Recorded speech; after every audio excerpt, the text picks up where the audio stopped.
नमस्ते दोस्तों, आप सभी का स्वागत है आपके अपने YouTube चैनल मैथ तूफान स्टडी पर। और दोस्तों, आज की इस वीडियो में हम पढ़ने वाले हैं मैथ के इम्पोर्टेंट क्वेश्चंस जो परीक्षाओं में बार बार पूछे जाते हैं। इस टाइप के सवाल परीक्षाओं में बार बार पूछे जाते हैं।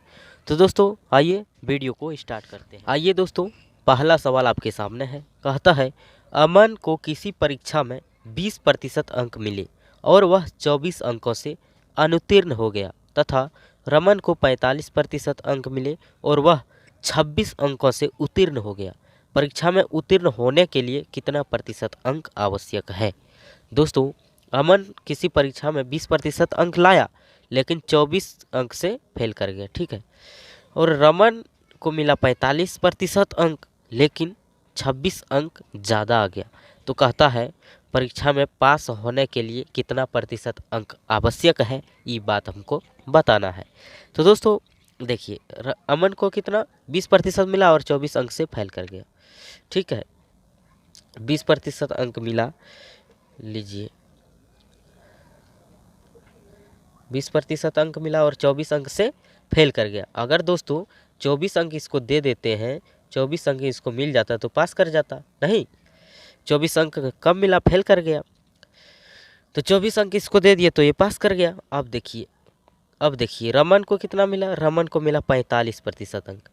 45% अंक उनको मिला और जो है 26 अंक ज़्यादा हो गया। 26 अंक ज़्यादा हो गया तो 26 अंक इससे घटा लेंगे तो पास वाला निकल गया, नहीं ये 20% लाया और 24 अंक से फेल कर गया तो 24 अंक इसको दे दिए, पास कर गया। और रमन जो है 45% अंक लाया लेकिन 26 अंक ज़्यादा ले आया, 26 अंक इसको कम कर दिए तो पास वाला निकल गया। ये भी पास का प्रतिशत और ये भी पास का, इसीलिए आपस में दोनों बराबर हो गया, ठीक है। पास वाला हो गया कि 20%, 24 कम लाया था 24 दे दिए पास। 45% 26 अंक ज़्यादा लिया था, 26 इससे घटा लिए, पास पास पास दोनों हो गया। अब देखिए बराबर की इधर उधर है, 45 ये 20 उधर जाएगा, 45 में घटेगा कितना बचेगा 25%, प्रतिशत वाला से प्रतिशत वाला घटा लीजिए और बराबर 26 24, 26 इधर माइनस में है, इधर आके प्लस में हो जाएगा, कितना हो जाएगा 26 और 24 50, नहीं 50 हो जाएगा। तो देखिए 25% का मान 50 आया तो 1% का मान कितना हो जाएगा, 1% का मान हो जाएगा 50 ऊपर 25 ही नीचे आ जाएगा, कट जाएगा 25 दूनी 50। 1% का वैल्यू 2 है दोस्तों। जब 1% का वैल्यू 2 है तो अब आप निकाल लीजिएगा कि परीक्षा में उत्तीर्ण होने के लिए कितना प्रतिशत अंक का आवश्यक था, ये आप अब आराम से कर लीजिएगा। जब 1% का वैल्यू 2 आया तो दोस्तों देखिए पास होने के लिए क्या था, 20% अंक लाया और 24 कम लाया, 20% अंक लाया 24 अंक कम लाया तो 24 अंक कितना प्रतिशत होगा देख लीजिए। 1% का 2 वैल्यू है तो 24 इसको करने के लिए कितना 12 गुना करना होगा, 12 गुना 12 दूनी 24। तो 24 अंक प्रतिशत में कितना है, 20% तक हमको पता है और 24 अंक में है, प्रतिशत में इसको करिए। जब 2 अंक को 12 से गुना करना पड़ा 24 तो प्रतिशत में भी 12 से गुना करेंगे, 12 कम 12%, 12% का मान 24 हुआ। तो 24 अंक मतलब 12%। दोस्तों अंक में है 24, प्रतिशत में निकला 12, 12% 24 अंक, ठीक है। तो देख लीजिए यहाँ 20% अंक उसको मिला था और ये प्रतिशत 20% में था और ये अंक में दे दिया था 24, जबकि 24 अंक 12% के बराबर है, यानी 24 अंक को 12% लिख सकते हैं, नहीं तो लीजिए 12% और 20%, टोटल कितना हो गया पास होने के लिए 32% अंक चाहिए था। आपका आंसर ऑप्शन सी हो जाएगा। बात क्लियर है, इससे भी आप कर सकते हैं। देखिए प्रतिशत 1 का वैल्यू 2 है तो 26 बनाने के लिए कितना लगेगा, 13 से गुना करना पड़ेगा। यहाँ 13 दूनी 26 हो जाएगा तो इधर से भी 13 से गुना करेंगे तो 13% का मान 26 हो जाएगा। तो 26 के जगह पर 13 लिखिए, 45 में से 13 घटा लीजिए, देख लीजिए यहीं 45% में से 13% घटा लीजिएगा तो कितना आ जाएगा, 5 में से 3 गया 2, ये 4 में से 1 गया 3, 32%। आप दोनों से निकाल कर चेक कर लिए, कोई दिक्कत नहीं। तो चलिए बात आपको समझ में आ गया होगा। बढ़ते हैं अगले प्रश्न की ओर और देखते हैं अगला सवाल क्या कहता है। आइए दोस्तों, दूसरा सवाल आपके सामने है।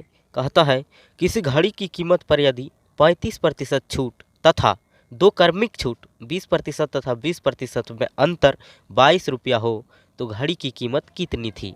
दोस्तों एक घड़ी था, उसकी कीमत पर जो है 35% छूट दिया था और दो क्रमिक छूट 20% तथा 20% में अंतर 22 रुपया का था। तो दो क्रमिक छूट जो है दोस्तों एक के छूट है, दो छूट जो है एक के छूट है, दो क्रमिक छूट का एक समतुल्य छूट होता है 35%, और ये दो क्रमिक छूट को एक समतुल्य छूट निकालना होगा पहले। तो एक छूट हो गया 35% और एक छूट हो गया ये 20 और 20, दो बार छूट देता है। तो दोस्तों आप समझ लीजिएगा कैसे। तो देखिए घड़ी का कुछ कीमत दिया हुआ नहीं है तो 100 रहेगा, ठीक है, अपने आप में 100 रहता है, 100% रहता है। तो देखिए 100 का जो है 100% घड़ी दाम होगा नहीं, तो दो छूट, दो क्रमिक छूट दिया है ना, तो देख लीजिए छूट 20% छूट दिया, 100% में 20% छूट दे दिया, तो बेचा कितना 80% में। 80% लिखिए, 80 और बट्टा में प्रतिशत के लिए 100 लिखिए, और दो बार छूट दिया, एक बार 20 और फिर एक बार 20, तो वही 20% छूट दिया तो 80% में बेचा, 80% मतलब बट्टा में 100, ठीक है। तो इस 100 से इस 100 काट लीजिए। बात को आप समझ रहे हैं कि 100% घड़ी का दाम होगा तो बेचा कितना, 20% छूट दे दिया तो बेचा कितना 80% में, फिर 20% उसी पर छूट दिया, दो क्रमिक छूट दे दिया, 20% एक बार 80/100, फिर 20% छूट, फिर 80 रुपया में बेचा, तो 100 से 100 कटा, ये 10 से 10, ये 10 से 10, कितना बचा 68 64, और ये प्रतिशत 64% में बेचा दोस्तों। तो छूट कितना दिया, छूट कितना दिया, 100 में से 64 घटाइएगा तो कितना हो जाता है 36, तो छूट दिया दोस्तों 36%। ये दो क्रमिक छूटों का एक समतुल्य छूट 36% आया। अब बात समझ गए, दो क्रमिक छूट 20% तथा 20% दो क्रमिक छूट दिया था तो उसका एक समतुल्य छूट मैंने निकाला तो 36% आया। तो कहता है दो छूट 35% छूट तथा दो क्रमिक छूट 20% तथा 20% में अंतर, 20% तथा 20% का दो समतुल्य छूट निकाले, इसका दो क्रमिक छूटा का तो 36% निकला। तो यही 35% छूट, 35% छूट और ये 36% छूट का अंतर दोस्तों 22 रुपया का है, यानी ये दोनों का अंतर 22 रुपया का है। तो देखिए अब तो सवाल आसान हो गया। तो अंतर देखिए कितना है प्रतिशत में, 36 और 35 का अंतर कितना, एक का अंतर है, पर 1% का वैल्यू दोस्तों 22 रुपया हो गया। तो घड़ी का पूछ रहा है कीमत कितनी थी, घड़ी का कीमत तो 100% होगा, तो 1% का वैल्यू 22, तो 100% का वैल्यू निकाल लीजिए। कैसे, ये 22 ऊपर रहेगा, एक नीचे आ जाएगा, और 100% का निकाल रहे हैं तो 100 से गुना कर देंगे। बात समझ में आ गया, एक नीचे ना ही रहेगा, रहेगा कोई दिक्कत नहीं, हो गया 22 गुना 100, 100% का वैल्यू दोस्तों 2200 रुपया। आपका आंसर ऑप्शन सी में दिया हुआ है, मौजूद है, आप देख सकते हैं। तो बात आप आसानी से समझ गए होंगे कि ये 20% तथा 20% दो क्रमिक छूट को एक समतुल्य छूट में निकाला तो ये 36% निकला। 35% और 36% का अंतर 22 था, तो 35 और 36 में अंतर 1% का, और जबकि रुपया में 22, 100% का निकाल लिए 2200। आपका आंसर ऑप्शन सी। चलिए पढ़ते हैं अगले प्रश्न की ओर और देखते हैं अगला सवाल क्या। आइए दोस्तों अगला सवाल आपके सामने है। कहता है एक दुकानदार दो घड़ियों को प्रति घड़ी 99 रुपया में बेचता है।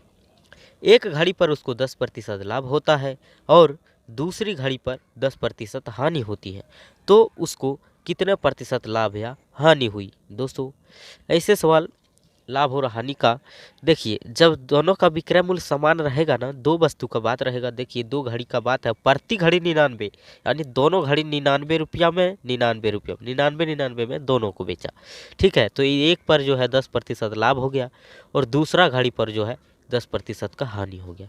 तो दोस्तों कहता है कितने प्रतिशत लाभ या हानि हुई। दोस्तों आप एक बात याद रखिएगा कि जब दो वस्तु का विक्रय मूल्य समान रहेगा, लिख देते हैं यहाँ, जब दो वस्तु का, नोट इसको याद रखिएगा, आप अपने दिमाग में लिख लीजिए कि जब दो वस्तु का विक्रय मूल्य समान रहेगा, एसपी सेलिंग प्राइस समान रहेगा और सेम चेंज रहेगा, सेम चेंज रहेगा तो हमेशा हानि होगा, ठीक है, हमेशा लॉस होगा। ये बात आप याद रखिएगा कि जब दो वस्तु का विक्रय मूल्य समान रहेगा और सेम चेंज रहेगा तो हमेशा हानि होगा, लॉस होगा। दोस्तों सेम चेंज का मतलब क्या? सेम चेंज का मतलब यही कि पहला पर 10% लाभ तो दूसरा पर 10% हानि, यही सेम है ना, सेम लाभ हुआ है सेम हानि हुआ है, 10% लाभ 10% हानि, सेम है दोनों, यही इसी को कहते हैं सेम चेंज हो। बदलाव तो सेम है, 10%, एक में लाभ तो दूसरा में 10% हानि। तो दोस्तों हमेशा लॉस होगा, ये बात आप याद रखिएगा। और एक नोट और याद रखिएगा कि जब दो वस्तु का क्रय मूल्य समान रहेगा, बेचने वाला नहीं खरीदने वाला, जब दो वस्तु का क्रय मूल्य समान रहेगा, क्रय मूल्य यानी सीपी समान रहेगा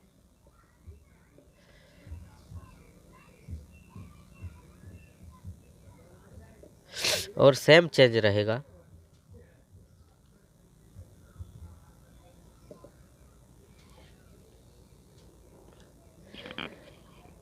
तो सेम चेंज रहेगा जब दो वस्तु का दोस्तों क्रय मूल्य सीपी समान रहेगा और सेम चेंज रहेगा तो नो प्रॉफिट नो लॉस, ना ही लाभ होगा ना ही हानि होगा। ये बात आप याद रखिएगा, ठीक है।